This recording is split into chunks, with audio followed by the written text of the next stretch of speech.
घरा चढ़ के मारबो बरियारी रे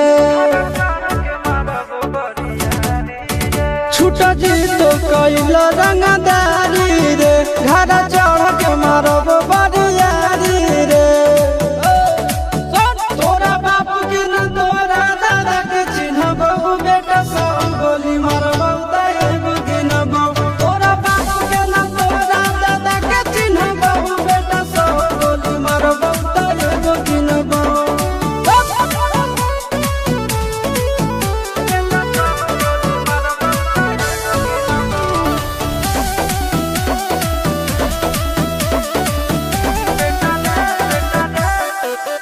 बेटा रे काटा से ठोक देबो चिमनी के भाटा में झोंक देबो देखबो कवन बाप बचैतौ तोरा प्रशासन के गाड़ी भी रोक देबो बेटा जी सुनो बेटा रे काटा से ठोक देबो चिमनी के भाटा में झोंक देबो देखबो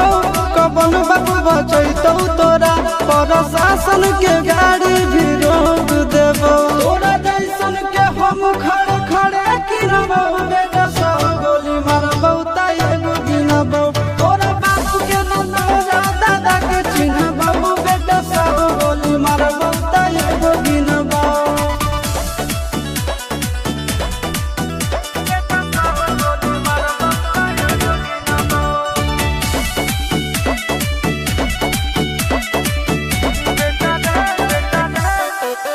बेटा रे दौड़ा के बाजार में मारबो गोली तोर कपार में रंगदारी जे करभी बिहार में गड़ देबो गंगा जी किनार में इतना मार पड़तो न बेटा बेटा रे दौड़ा के बाजार में मारबो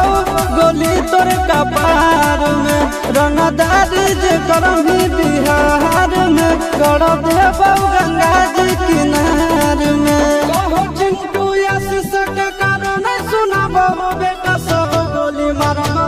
एगो गिनबो तोरा बाप के न तोरा दादा के चिन्हबो बेटा सब गोली मारबो एगो गिनबो